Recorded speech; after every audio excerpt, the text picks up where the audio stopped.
Em primeiro lugar, como é que eu falo isso aqui agora? Se Deus manda, eu falo. Houve várias vezes que os 4 anjos de Apocalipse capítulo 7 estavam para soltar os ventos. E Deus mandou reter, porque o povo dele não estava preparado.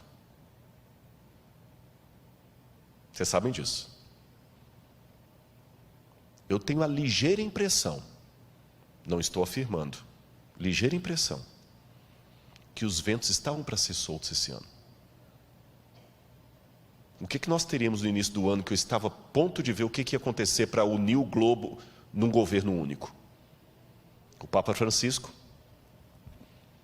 estava reunindo líderes do mundo inteiro para propor uma nova agenda, que cobrisse a questão ecológica, a questão da economia, a questão da família, e todo mundo estava para mandar representantes no mês de março. E coladinho nisto, fazendo parte do mesmo projeto, o 5G. Que quem entende de internet sabe melhor do que eu o que significaria o 5G no mundo. O 5G vai ser mais do que o advento da internet. O mundo seria outro. E na hora que essas duas coisas estavam para transformar o mundo, Covid. Parou tudo. Estou perguntando, não estou afirmando. Estou pensando com os meus botões. Será que Deus falou assim, eu vou permitir esse vírus para parar o mundo, porque o povo de Deus ainda está dormindo demais? E nós ainda estamos parados aqui esperando? Eu fiz teologia. E fui professor de alguns pastores que estão aqui. Mas eu falava com eles em sala de aula, que por melhor que a gente tentasse prepará-los, eu nunca ia conseguir preparar você para expulsar um demônio, para dar uma notícia de morte. E eu odeio isso. É um osso do ofício. Eu não quero ficar orando por pessoas que estão doentes, não é porque eu não me simpatizo por elas, é justamente por me simpatizar com elas, que eu não gostaria que ninguém mais estivesse doendo, sofrendo, vocês entenderam?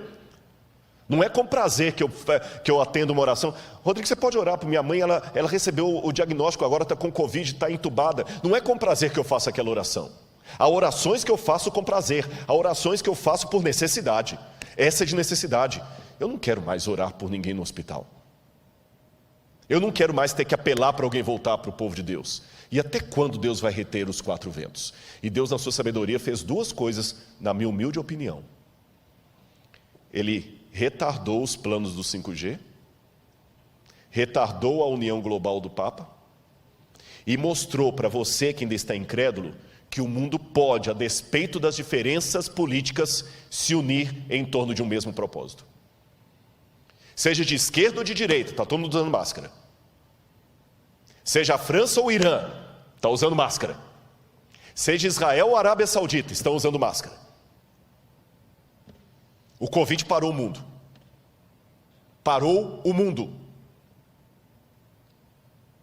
Um decreto mundial pode parar o mundo. É isso que o Apocalipse falou que vai acontecer. Eles estão pedindo um governo, agora fala-se localização, não é mais globalização. Como eu disse, eu posso estar equivocado, e daqui a 30 anos alguém usar esse sermão e falar, Rodrigo Silva, 30 anos atrás achando que Jesus ia estar perto de voltar, mas pode ser que eu não esteja equivocado.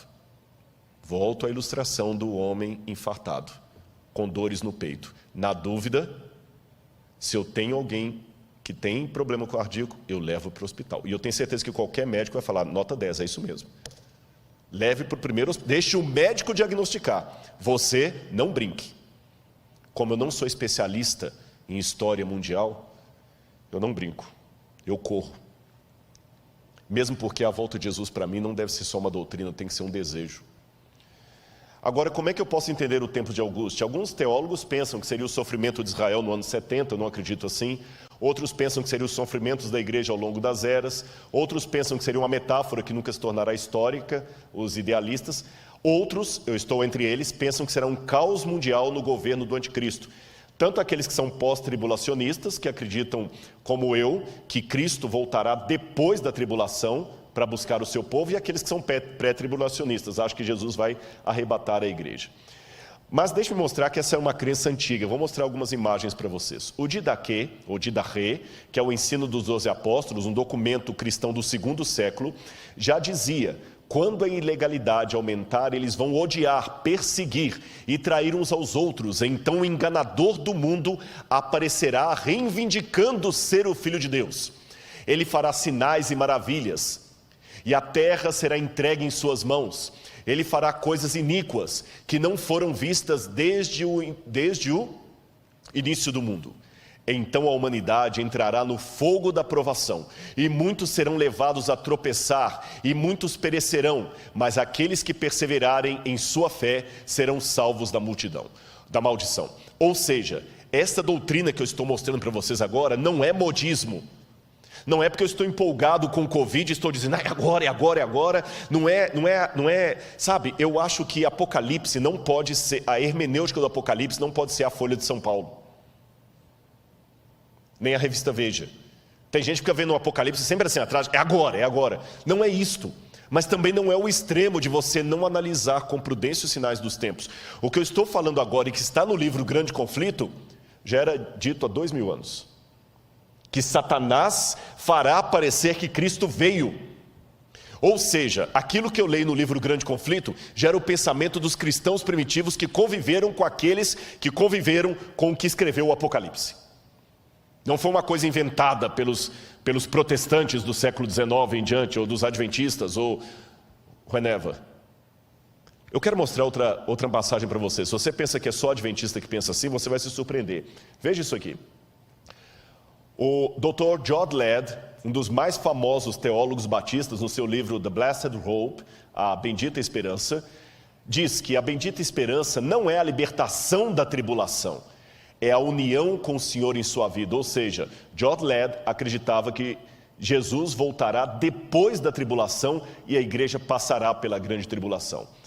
Os irmãos católicos que estão comigo ligados nessa noite, olha o que diz o catecismo da Igreja Católica, nos parágrafos 675 e 677. Vou ler o Catecismo da Igreja Católica. O Catecismo é a versão oficial da Igreja Católica.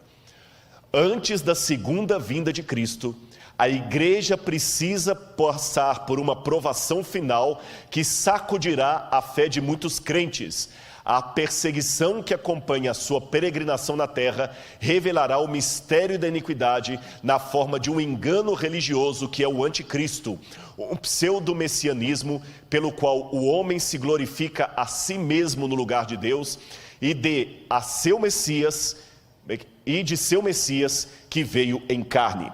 Noutras palavras, o catecismo também me ensina que haverá um tempo de angústia, um anticristo que vai enganar ao mundo e perseguir a igreja.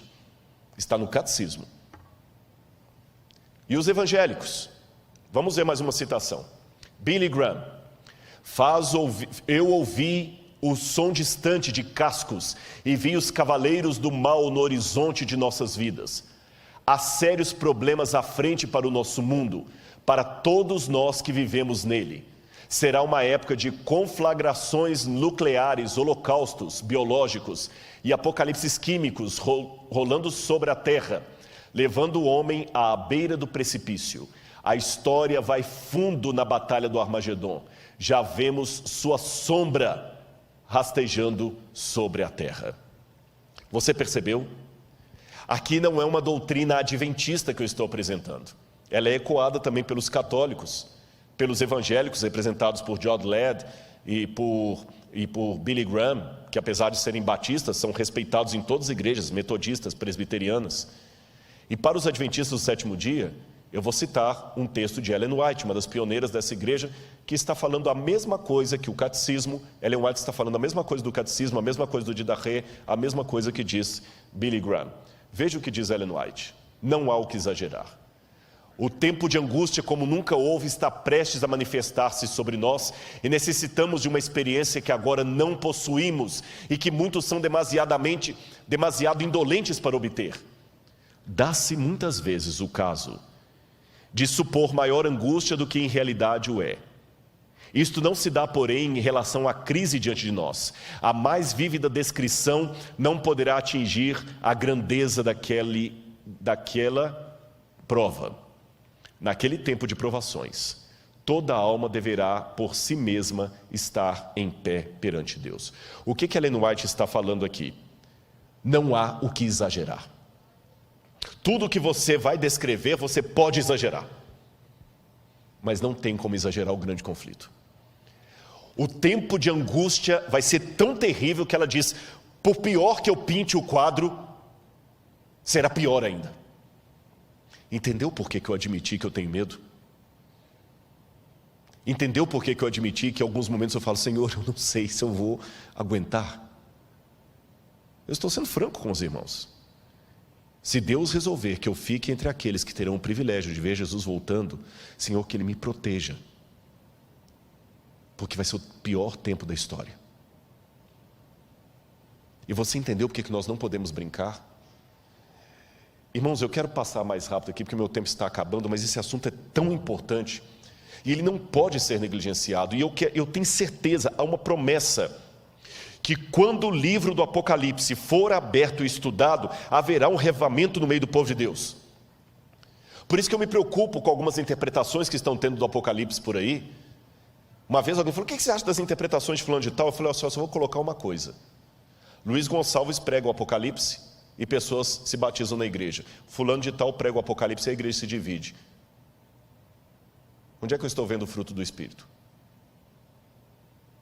Eu não estou aqui querendo fazer jogo de comadre, mas chama minha atenção que essa igreja aqui está batendo o recorde durante a pandemia de visualizações na internet. Eu desconheço outro pregador, outro púlpito que está com a média de 80, 100 mil visualizações toda semana. Não estou fazendo jogo de comadre. Eu não preciso disso. Mas como eu sou franco para fazer a crítica, eu tenho que ser franco para fazer a defesa. Curioso que você tem pregado aqui, pastor Gilson, só temas de Apocalipse. Eu sei que o pastor Gilson tem o bom dom de pregar. Eu sei que ele é um homem dedicado a Deus e já foi pastor de grandes igrejas. Mas permita-me aqui, pastor, sem nenhuma invalidação, eu não acho que é a sua experiência pastoral que está dando esses números, nem o seu talento. É o Espírito Santo correspondendo à promessa que Deus fez. Prega Apocalipse. Eu falo muito de arqueologia, mas a arqueologia não deve ser o foco da minha mensagem. Tem que ser Cristo. E mesmo Cristo tem que explicar. A mensagem tem que ser cristocêntrica, mas ela tem que ser teológica. Porque não basta apenas pregar Jesus. Que Cristo eu estou colocando no meio? Que Cristo? E as 3 mensagens angélicas eu tenho que pregar. Temei a Deus e dá-lhe glória, pois é chegada a hora do seu juízo. Caiu a grande Babilônia. E se alguém adorar a besta e a sua imagem, vai receber a sua marca. Eu não tenho que ter medo desses temas, mesmo que venha retaliação por falar essas coisas. Porque junto com a retaliação virá o que Deus já está cumprindo no seu ministério aqui. Pessoas vão se reavivar. Deixe-me mostrar mais uma coisa. E mesmo que eu passe um pouquinho do tempo hoje, mas eu quero contar com a sua paciência, porque esse assunto é importante. Seria isto, coloca no ar, por favor. Seria isto uma síndrome de vitimismo, falar de perseguição do povo? O vitimismo pode ser uma forma social de compensar a identidade de grupos religiosos inexpressivos. Ele está presente na linguagem que usam em sua cosmovisão. Então essa ideia que Deus vai perseguir a igreja, isso é vitimismo. Será? Olha, pode deixar algumas imagens aí para a gente ganhar tempo? O mundo também duvidou que Hitler faria o que fez. A Alemanha tinha os melhores filósofos, a Alemanha tinha os melhores intelectuais. Ninguém em sã consciência acreditaria que a Alemanha com Hitler mataria 6 milhões de judeus. A Alemanha de Heidegger, pode voltar para mim aqui, a Alemanha de Goethe, do Fausto, a Alemanha de Wagner. A Alemanha é um país tão intelectual que a gente, quando faz doutorado em teologia, eu não falo alemão, mas eu fui obrigado a fazer uma prova de alemão para o doutorado. E quando eu perguntei ao meu professor, por que eu tenho que fazer prova de alemão? Ele falou assim, porque há coisas no alemão. Eu falei, muitos livros já estão em inglês. Ele falou, mas tem coisas em alemão que não se traduzem. O alemão é uma língua tão filosófica que você explica, você não traduz o alemão. O país mais intelectual do mundo, a Grécia moderna, para mim, é a Alemanha. E esse país tão intelectual, das grandes universidades, Stuttgart, do Aufklärung, que é o iluminismo alemão, das expressões técnicas de Freud, a Alemanha de Nietzsche, foi a Alemanha que matou 6 milhões de judeus. E mesmo que alguém fale, você está culpando o povo? Não, mas um povo que era tão inteligente não percebeu que o Führer era um maníaco. E muita gente duvidou. Eu sei que é complicado falar de eventos finais, porque algumas coisas beiram a teoria da conspiração, e eu odeio teoria da conspiração. E parece teoria da conspiração, mas também parecia teoria da conspiração que Hitler houvera de fazer o que fez. Vamos voltar para o quadro. A verdade que seres humanos têm dificuldade de aceitar é que existem Hitlers em potencial em cada esquina do mundo. E qual foi a receita da maldade de Adolf Hitler? Já li vários livros sobre o nazismo, sobre a Segunda Guerra Mundial, e eu elenquei em 7 pontos a receita da maldade. Basta ter uma crise, um povo sem rumo, a Alemanha saiu destroçada da Primeira Guerra Mundial, uma índole má coletiva, a tendência, um marketing, você tem Leni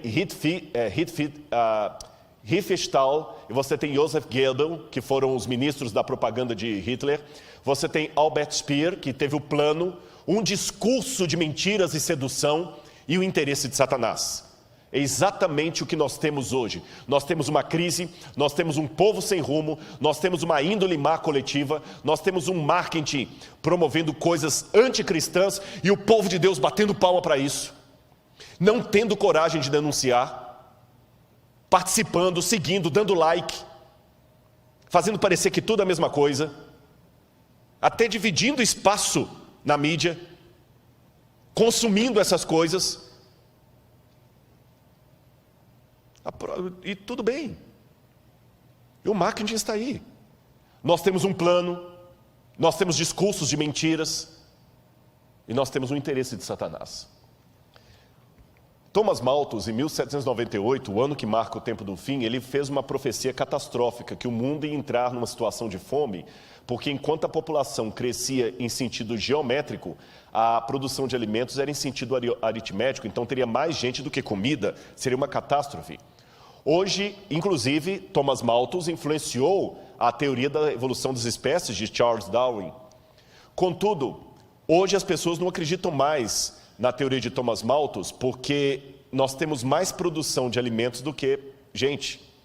Mas, porém, contudo, entretanto, todavia, há algumas pessoas que estão revendo os dados de Thomas Malthus. Eu quero apresentar uma pesquisa para você aí. Essa pesquisa foi feita por John Calhoun, nos anos 1960, chamada Halo Comportamental, da Behavioral Sync. Ele fez um exercício de sociologia, onde durante vários meses ele colocou camundongos do tipo Norway Rats num cômodo, e ele percebeu como esses ratos, eu tinha um vídeo para mostrar, mas por medo de derrubarem a página eu não mostrei esse vídeo, onde ele mostra os ratos, como eles se comportam como seres humanos. Eu vou descrever para você o comportamento daqueles ratinhos na gaiola comportamental. Eles tinham as casinhas, os próprios ratos se organizaram para ter a rua. As fêmeas tinham uma relação monogâmica. Vários ratos chegavam, a fêmea soltava o feromônio e a fêmea escolhia qual rato era que ele ia para acasalar. Ela acasalava com o macho, os dois ficavam cuidando dos filhotes. Havia propriedade respeitada, os machos demarcavam com as fêmeas a propriedade dele com urina, ninguém passava ali, os ratos tinham as vias públicas, os ratos eram solidários, viviam bem. Aí o que começou a acontecer? Com o tempo eles começaram a diminuir, não a quantidade de comida, mas o local onde a comida era acessível. Só num cantinho que tinha comida. E passou para os ratos a impressão que a comida estava ficando escassa. Meus irmãos, John Calhoun começou a perceber paulatinamente a mudança de comportamento progressiva dos ratos. Como é que eles foram ficando mais agressivos uns com os outros, mais agressivos, a ponto que os ratos agora já não começavam mais a respeitar as vias públicas, começavam a invadir propriedade privada. Agora as fêmeas não eram mais respeitadas na época em que ela estava no cio. 4, 5 ratos atacavam uma mesma fêmea fora do cio, copulavam com ela, vários ratos, e depois a matavam. A violência começou a estar ali, e alguns ratos começaram a se organizar em verdadeiras gangues. E começaram a matar uns aos outros, e começou a diminuir a população, porque os ratos iam ficando cada vez mais agressivos e mudando o comportamento deles. E começaram a fazer coletivos de ratos, que começaram a morar agora em lugares tipo um apartamento, e os ratos dominantes ficavam no topo e obrigavam os outros ratos a irem levar comida para eles e batiam nos outros ratos e começavam a descer em gangues. Olha a descrição da pesquisa de John Callum nos últimos dias. Ele começou a registrar que entre os machos havia 4 tipos de personalidade que começavam a ficar cada vez mais acentuadas. Haviam os machos dominantes, também chamados de bonitos, altamente agressivos. Havia machos homossexuais, insinuavam-se a membros do mesmo sexo, ou fêmeas estéreis, que eram atacadas pelos dominantes. E antes que alguém ache que é homofobia o que eu estou falando, não é homofobia não, meu amigo, eu só estou repetindo o dado de uma pesquisa científica que foi apresentada. Não havia esse comportamento antes da crise. Agora começavam machos se insinuando sexualmente para machos. Tá certo? Não estou falando agora que o homossexual é uma distorção, que é uma doença, não estou falando nisso, eu estou apenas descrevendo o que aconteceu. Está ali nos dados. Pegue o artigo científico. Eu coloquei até a foto do artigo científico, é só isso que eu estou falando. E não havia esse comportamento antes. E essa situação de machos se insinuarem para machos começou a ficar cada vez mais comum. A situação de machos agredindo fêmeas e até matando-a começou a ficar mais comum. É isso que eu estou acentuando. Outro detalhe, vamos voltar para a tela. Havia os passivos que começavam a mover como zumbis entre a população, completamente apáticos. Havia os sondadores, hiperativos, hipersensuais, bissexuais e canibais. E as interações sociais dos ratos tornaram-se cada vez mais de curta duração. Os instintos de cortejo sexual e parentesco desapareceram.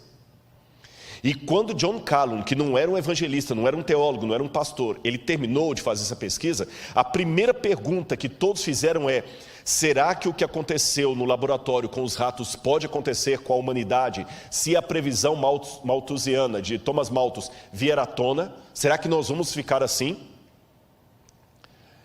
Será que isto poderia acontecer conosco? Callum continuou seus estudos por muitos anos. No entanto, a publicação de 62 colocou o conceito em domínio público. E assim ele tomou espaço na cultura popular como uma analogia do comportamento humano. Ele acabou se aposentando do Instituto Nacional de Saúde Mental em 1984, mas continuou a trabalhar em suas pesquisas até sua morte em 1995. E hoje nós vivemos o que é chamado de neo-malthusiano. Por quê? O mundo hoje está passando, pode colocar em mim aqui, uma situação muito análoga à daqueles ratos. Nós ainda temos quantidade de comida em grande escala, mas como na experiência, elas estão concentradas em poucos pontos do planeta. E o resultado, olha aí na sua tela. A cada 4 segundos, uma pessoa morre no mundo por fome. A cada 4 segundos, mais de 1 bilhão de pessoas, 18% da população mundial, não tem acesso à quantidade mínima de água para o consumo. Entre 100 pessoas, 1 estaria morrendo de fome, 15 estariam desnutridas e 21 com excesso de peso, segundo uma pesquisa feita por Fritz Erickson, da Ferris State University. Enquanto isso, no chamado mundo de Deus, novos estudos observam que, apesar dos progressos das últimas décadas, cerca de 800 milhões de pessoas não têm simplesmente o que comer. No total, seriam necessários 267 bilhões de dólares por ano para acabar com a fome no mundo. por vários anos. Se você quiser acabar com a fome de uma vez só, quiser acabar com os problemas de saneamento, saúde e outros mais, eu precisaria de 1,2 trilhão de dólares por ano para acabar com a fome e com os problemas de desigualdades. Onde eu conseguiria 1,2 trilhão de dólares no mundo? Pode continuar com a tela. Onde nós conseguiríamos tanto dinheiro? Talvez aqui esteja o ralo social humano. Segundo dados da ONU, o tráfico de drogas, não o seu combate, o tráfico de drogas movimenta 300 bilhões por ano. A prostituição é o segundo maior negócio do mundo, com cerca de 108 bilhões por ano. Volta para mim. O tráfico de drogas movimenta 300 bilhões por ano. Você pode falar, tá, mas eu não participo do tráfico de drogas. Você não participa do tráfico de drogas, mas fica enaltecendo aquele jogador que é usuário costumado de drogas e não vê problema em que seu filho consuma os discos, ou o youtuber que é usuário de drogas e fica defendendo liberação da maconha. Esse youtuber também está ajudando, está contribuindo com os 300 bilhões de dólares que é gasto só com tráfico de drogas. Não pense no tráfico de drogas só no rei do morro, que está ali, no chefe do narcotráfico. Há tráfico de drogas correndo à torta e à direita, com um monte de pessoas midiáticas que defendem isso na mídia. Filmes que olham como tudo sendo normal. Está na hora dos irmãos voltarem a ser um pouco mais conservadores. Filmes como, até esqueci o nome, aquele de motoristas que ficam dirigindo para cima e para baixo. Velozes e Furiosos. Isso não é filme para cristão assistir. E não sejamos hipócritas, não é entretenimento, isso mexe com você. Você gostaria de morar num condomínio que aqueles motoristas loucos daquele filme ficam passando na rua em alta velocidade? Não. Então não deixe o seu filho ficar assistindo isso e aprendendo. E os joguinhos de internet que só incentivam isso. Eu conheço pais casados que às vezes a esposa está fazendo a comida lá e ele está jogando esses joguinhos violentos, cheios de coisa. Isso não é entretenimento para cristão? E quando é que a gente vai ter que dar a cara a tapa e falar que nós devemos voltar ao conservadorismo? Não ao tradicionalismo. Tradicionalismo é besteira. Mas um pouco de conservação não faz mal. E a promiscuidade que eu falei. Muitas mães acham lindinho vestir as meninas como a Anitta. E se falar de modéstia cristã agora, você virou moralista, chauvinista, patriarcal. E ninguém fala contra essas coisas, mas está movimentando tudo aquilo ali.